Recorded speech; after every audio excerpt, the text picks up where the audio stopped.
Vamos à nossa mensagem, Salmo de número 46. Deus é nosso refúgio e fortaleza, o mestre de canto dos filhos de Coré, em voz de soprano cântico. Vamos orar. Deus nos abençoe agora na leitura e na exposição da Tua Palavra. Aumente a fé, a esperança e o amor do Teu povo, que nós possamos aprender a confiar em Ti em toda e em qualquer situação. No nome de Jesus oramos. Amém. Salmo 46, Deus é nosso refúgio e fortaleza, socorro bem presente nas tribulações. Portanto, não temeremos, ainda que a terra se transtorne e os montes se abalem no seio dos mares, ainda que as águas tumultuem e espumejem, e na sua fúria os montes se estremeçam. Há um rio cujas correntes alegram a cidade de Deus, o santuário das moradas do Altíssimo. Deus está no meio dela, jamais será abalada. Deus a ajudará desde antemanhã. Bramam nações, reinos se abalam, Ele faz ouvir a sua voz e a terra se dissolve. O Senhor dos exércitos está conosco. O Deus de Jacó é o nosso refúgio. Vinde, contemplai as obras do Senhor, que assolações efetuou na terra. Ele põe termo à guerra até aos confins do mundo. Quebra o arco e despedaça a lança. Queima os carros no fogo. Aquietai-vos e sabeis que eu sou Deus. Sou exaltado entre as nações, sou exaltado na terra. O Senhor dos exércitos está conosco, o Deus de Jacó é o nosso refúgio. Esse salmo fala sobre a segurança e a preservação do povo de Deus em tempos de cerco, de invasão, de situações de medo e pavor. É um dos cânticos dos filhos de Coré. Desses cânticos nós temos o Salmo 42, do Salmo 42 até o Salmo 49, o Salmo 84 e 85 e o Salmo 87 e 88. São levitas, guardas, porteiros, componentes do coro do templo, a equipe de louvor do templo. É um salmo para ser cantado em voz de soprano, ou seja, para ser cantado bem alto, com uma nítida expressão de fé. Aliás, foi esse salmo que inspirou Lutero a compor o hino Castelo Forte é nosso Deus, espada e bom escudo. Aqui nesse salmo nós temos três demarcações, embora não apareçam na nossa versão, que são demarcações com o selá. Isso está no final do versículo de número 3, no final do verso 7 e no final do verso 11. Esse selá é uma indicação, provavelmente, para erguer o volume dos instrumentos, ou é um sinal para um interlúdio, uma pausa da música, aqui é separada. A NVI, a Bíblia de Jerusalém, traduzem como pausa. O versículo de número 11 é a repetição do verso de número 7. Essa afirmação, usada então como refrão, a frase repetida nesse cântico, nessa poesia. O Salmo, ele tem como pano de fundo Jerusalém sendo cercada, atacada por inimigos poderosos, e de tal forma que a cidade em si, com seus muros e fortificações, não era suficiente como refúgio e fortaleza. Principalmente duas ocasiões são indicadas como provável contexto histórico desse salmo.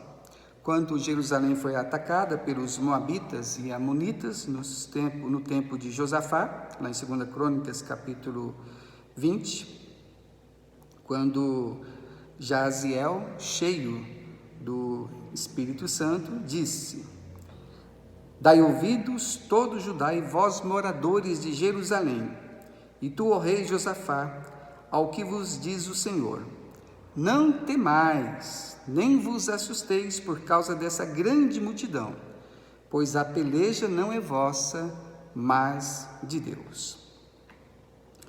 Um outro contexto histórico é quando Jerusalém foi atacada pelo exército de Senaqueribe, nos tempos de Ezequias, um exército com 180 mil homens.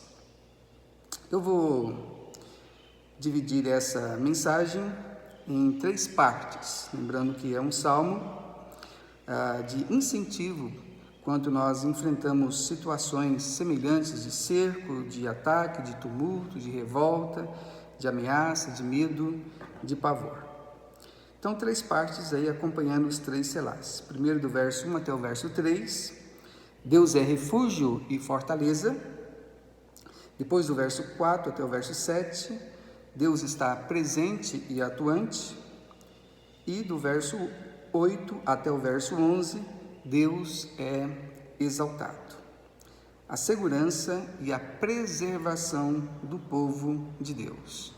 Deus é refúgio e fortaleza, verso 1 até o verso de número 3. Literalmente, quer dizer que Deus é para nós refúgio e fortaleza, razão pela qual não haveremos de temer, ficar temerosos em tempos estarrecedores. Podemos confiar em Deus, uma confiança de que Deus age em favor do seu povo. Deus aqui é tido como sendo o nosso abrigo, o nosso refúgio, a nossa fortaleza, a nossa torre alta. Significa que Deus está agindo em benefício do seu povo. Deus age em favor do seu povo e podemos ter essa confiança. Uma confiança de que Deus é suficientemente poderoso para proteger o seu povo. Esse Deus que age a favor do seu povo tem todo o poder, tem todas as condições para proteger o seu povo. Isso porque Ele é o Criador dos céus e da terra, ou como diz o Salmo aqui, Ele é o Altíssimo, Ele é o Senhor dos exércitos, uma provável referência às hostes angelicais, aos exércitos angelicais. Deus é o Altíssimo, Deus é o Senhor dos exércitos.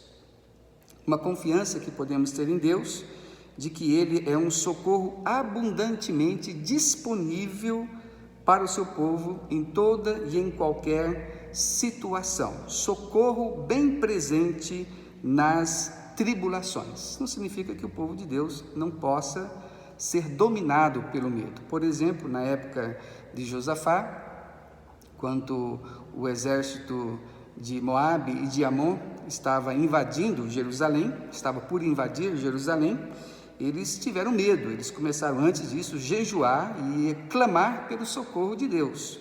Mas logo que tiveram a sinalização positiva de Deus, eles então confiaram que de fato Deus é socorro, é um socorro bem presente nas tribulações. E podemos falar dessa confiança que podemos ter em Deus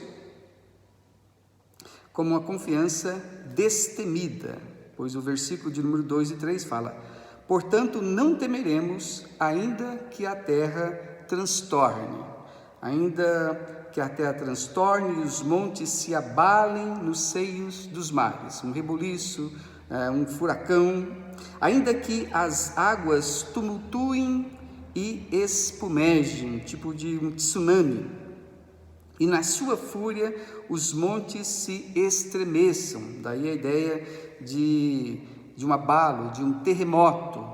Mesmo assim, mesmo nessas situações, nós não precisamos temer, sendo Deus para nós o nosso refúgio e fortaleza. Nossa fé pode estar firme em Deus, nós não temos motivo para temer, porque acima de tudo, Deus está no controle de todas as coisas. Ele é o Todo-Poderoso, Ele é o Altíssimo, Ele é o Senhor dos exércitos. Deus é refúgio e fortaleza, e Deus está presente e atuante. Verso 4 até o verso de número 7. A ideia aqui desses versos, do verso 4 até o verso 7, é mostrar que Deus está agindo em benefício do seu povo, que leva então à afirmação do verso de número 7, o coro, que diz: o Senhor dos exércitos está conosco, o Deus de Jacó é o nosso refúgio. Aqui Deus, ele providencia para a sua cidade o que ela precisa, o que ela necessita. O texto aqui fala de um rio. Há um rio cujas correntes alegram a cidade de Deus. Esse rio contrasta com as águas que tumultuam, que espumejam, descrito no versículo de número 3. Há um rio cujas correntes, então, alegram a cidade de Deus, o santuário das moradas do Altíssimo. Lá em Jerusalém não havia um rio como o Tigre, como o Eufrates. Então, provavelmente aqui a referência seja as águas do manancial de Gion conduzidas até o tanque de Siloé, abastecendo assim Jerusalém, sendo então suficiente para o sustento do povo de Deus. Lá em Isaías capítulo 8, verso 6, fala sobre essas águas de Siloé que correm brandamente. Apesar de não ser algo grandioso, era o suficiente para a provisão do povo de Deus. Deus sempre nos sustenta em toda e em qualquer situação. Dá-nos aquilo que nós precisamos, sustento, alegria. Para alguns, a referência aqui poderia ser também da própria pessoa de Deus, que se apresenta como esse rio, o Espírito Santo, que sustenta o seu povo nesses tempos difíceis. Interessante que a Bíblia fala de um rio lá no Éden, o primeiro santuário de Deus. Depois fala sobre um rio em Jerusalém, o outro santuário de Deus. E depois fala de um rio também na Nova Jerusalém, o rio da água viva, o rio que flui do trono de Deus. Deus sempre atento às necessidades do seu povo, sustentando o seu povo, dando alegria para o seu povo. No verso de número 5, fala que Deus está nesta cidade. No verso anterior, fala que essa cidade de Deus, uma referência a Jerusalém, é o lugar onde é o santuário das moradas do Altíssimo, uma referência ao templo. E estando Deus lá no templo, o verso 5 fala: Deus está no meio dela, jamais será abalada. Como jamais será abalada? Se em 586 Jerusalém caiu diante dos babilônicos. Precisamos entender o texto aqui como sendo uma referência, acima de tudo, a Jerusalém celestial. Essa Jerusalém terrestre, ela aponta para a Jerusalém celestial. A Bíblia fala que essa cidade celestial é a cidade que tem fundamentos, do qual Deus é o seu arquiteto e edificador. Hebreus capítulo 11, versículo de número 10. Então, são os habitantes dessa cidade que nunca serão abalados. E o cristão já é um cidadão da Nova Jerusalém, e ele pode ter essa certeza de que jamais será abalado, porque acima de tudo Deus está com ele através do seu Espírito. Ele é o Emanuel, Cristo Jesus é o Emanuel, o Deus conosco. Fala o texto que, estando Deus na sua cidade, ele a ajudará desde antemanhã. Então, naquele momento em que era mais provável o ataque do inimigo, Deus se fazia ainda mais presente. Esse Deus, ele não cansa de auxiliar o seu povo, de suprir as necessidades do seu povo, de dar a devida defesa para o seu o seu povo. E depois nós vemos que Deus, de fato, ele luta a favor do seu povo. O versículo de número 6. Bramam nações, reinos se abalam. Ele faz ouvir a sua voz e a terra dissolve. Bramam nações, reinos se abalam. Ele faz ouvir a sua voz e a terra dissolve. Existe todo esse reboliço lá fora, feito pelo próprio Deus, Deus agindo, Deus atuando, e quando diz aqui, ele faz ouvir a sua voz como que de um trovão, e ele dissolve a terra como um raio que cai sobre a terra. É Deus agindo a favor do seu povo contra os seus inimigos. Então nós vemos aqui Deus providenciando as necessidades do seu povo, Deus estando pessoalmente com o seu povo e Deus lutando a favor do seu povo. Deus providencia as nossas necessidades, Deus está conosco, Ele é o Emanuel e Deus luta por nós, Deus, Ele assume a nossa peleja. Então no verso de número 7, temos o refrão, então, para ser cantado em alto e bom som. O Senhor dos exércitos está conosco, o Deus de Jacó é o nosso refúgio. Ele é o Senhor dos exércitos, Ele é o Deus de Jacó, poderoso, bondoso, fiel. Deus é refúgio e fortaleza, Ele é um Deus presente e atuante, e Ele é um Deus exaltado. Verso 8 até o verso de número 11, Deus é exaltado. Aí no verso 8 e no verso 9, nós temos aí um convite. Vinde, contemplai as obras do Senhor, que assolações efetuou na terra. Ele põe termo à guerra até os confins do mundo, quebra o arco e despedaça a lança, queima os carros no fogo. O convite é para contemplarmos as obras do Senhor.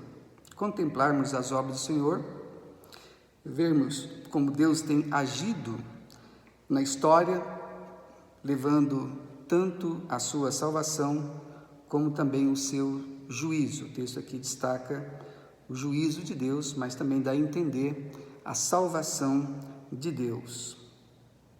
Quando fala aqui sobre contemplarmos essas obras de Deus, o sentido é para contemplarmos como um profeta, que vê a história, que tem uma visão da história, mas vendo que essa história tem sentido, que essa história está sendo conduzida por Deus, nada está acontecendo sem essa direção de Deus, sem a providência de Deus, sem a determinação de Deus. Então vê a história como tendo sentido, vê a história como tendo propósito, tudo caminhando para um fim glorioso. Deus está atuando, fazendo com que tudo de fato caminhe para um fim glorioso. Esse fim glorioso é o fim que glorifica o seu próprio nome.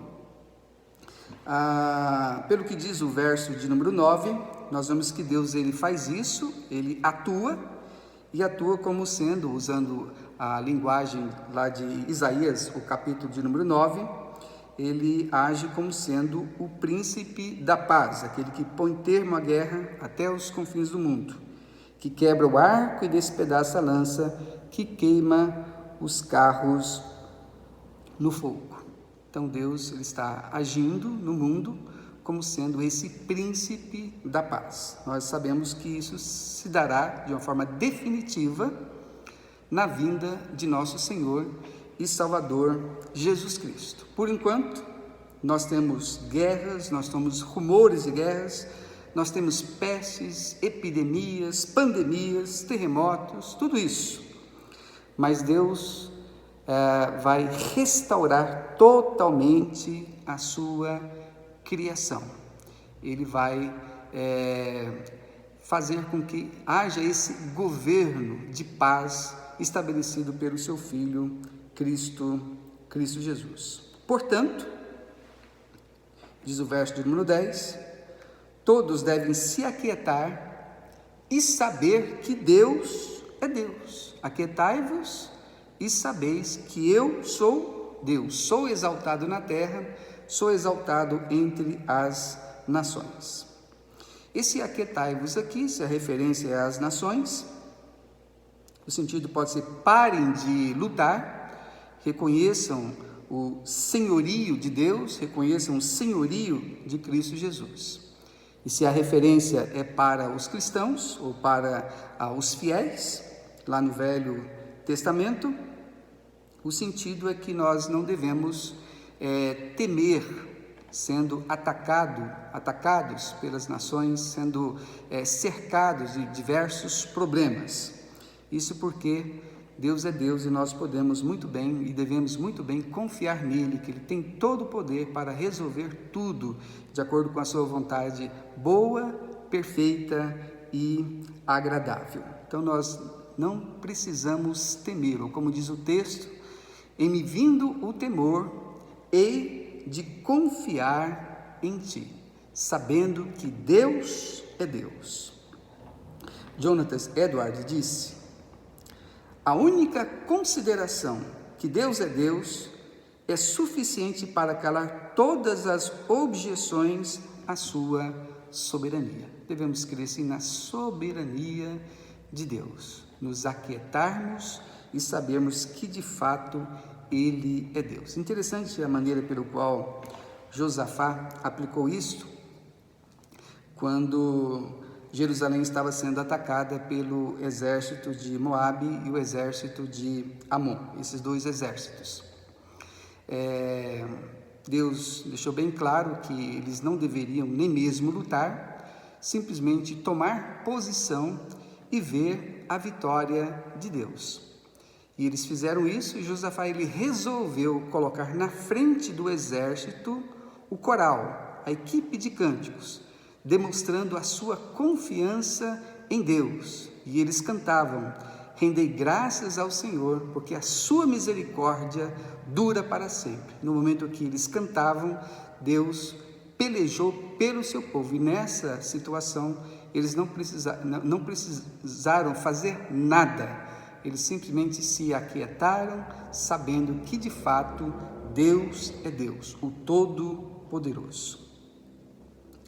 Sou exaltado entre as nações, diz o texto, sou exaltado na terra. Aquietai-vos e sabeis que eu sou Deus, sou exaltado entre as nações, sou exaltado na terra. Por esse texto nós vemos que haverá um reconhecimento sobre a pessoa de Deus entre as nações em toda a terra. E isso já é tomado como algo certo.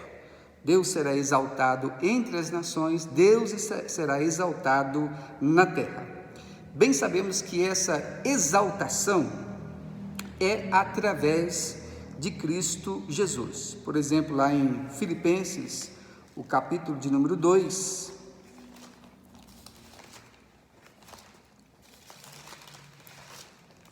Filipenses, o capítulo de número 2, do verso 9 até o verso 11 diz: pelo que também Deus o exaltou sobremaneira e lhe deu o nome que está acima de todo nome, para que ao nome de Jesus se dobre todo o joelho, nos céus, na terra e debaixo da terra, e toda língua confesse que Jesus Cristo é o Senhor, para a glória de Deus Pai. Sou exaltado na terra. E lá em Apocalipse, capítulo de número 7, do verso 9 até o verso 10, você vê lá povos, pessoas de toda língua, toda raça, toda a nação, rendendo graças a Deus, louvando a Deus. Isso significa então que Deus ele realiza a sua obra na terra, trazendo juízo, mas também trazendo a sua salvação, de tal modo que muitas pessoas haverão de se render ao senhorio, diante do senhorio de Cristo Jesus. Então, o Deus que lutou com Jacó, abençoando ele nessa sua luta, é o Deus que abençoa o seu povo. Então, por isso é repetido mais uma vez o refrão no verso de número 11. O Senhor dos exércitos está conosco, o Deus de Jacó é o nosso refúgio. Concluindo, irmãos, vimos aí sobre a segurança e a preservação do povo de Deus. Deus é para o seu povo refúgio e fortaleza. Ele é um Deus presente e atuante, e Ele é um Deus exaltado. Vamos então a aprender a confiar em Deus sempre, vencendo o medo. Vivemos numa aldeia global em que as notícias ruins logo chegam à nossa porta. Isso é um motivo para medo, isso é um motivo até para pavor. Mas nós precisamos aprender a confiar em Deus. Ele é para nós auxílio, Ele é para nós refúgio. Precisamos aprender a confiar nele. Cuidado com o medo. O medo, alguém já disse, é um péssimo conselheiro. Nossa própria resistência, ela cai diante do medo. Precisamos colocar a nossa confiança tão somente em Deus, em todo e em qualquer momento, principalmente em tempos de pandemia, principalmente em tempos de dificuldades, em tempos de cerco, em tempos de ataques, em tempos assim. Precisamos sim colocar a nossa confiança em Deus, aprender a vencer o medo. Vamos lembrar que Deus está conosco. Não estamos sozinhos na luta. Ele luta por nós e luta com nós, estando em nós, melhor. A Bíblia fala que Ele é o Emanuel. A Bíblia fala que aquele que em Cristo, nele há um rio de águas vivas que flui do seu interior. Então, bem sabemos que há esse rio, há essa presença de Deus, essa presença do Espírito de Deus na nossa vida, dando-nos o devido ânimo para continuarmos, a devida direção para continuarmos nos fortalecendo nos momentos difíceis que enfrentamos nessa vida, nos tempos difíceis que enfrentamos nessa vida. E tenhamos por certo, irmãos, que Deus é exaltado. O salmista aqui já está exaltando Deus. A igreja já está exaltando Deus, mas só que o número desses que exaltam a Deus não é um número reduzido. Deus, Ele haverá de manifestar tanto o seu juízo como também a sua salvação para as nações. Várias pessoas desse mundo haverão de conhecer a Cristo Jesus. E cabe a nós sermos arautos, sermos pessoas que proclamam essas verdades preciosas, a verdade preciosa a respeito de Cristo Jesus, o nosso Salvador, diante do qual todo joelho haverá de se dobrar. Dele, diz a Bíblia, por Ele e para Ele são todas as coisas. Deus certamente será exaltado entre as nações, Deus será exaltado na terra. Diante de tudo que nós estamos passando, lembremos disso, Deus será exaltado. Vamos nos aquietar e vamos confiar, sabendo que Deus é Deus. O Senhor dos exércitos está conosco. O Deus de Jacó é o nosso refúgio. Amém.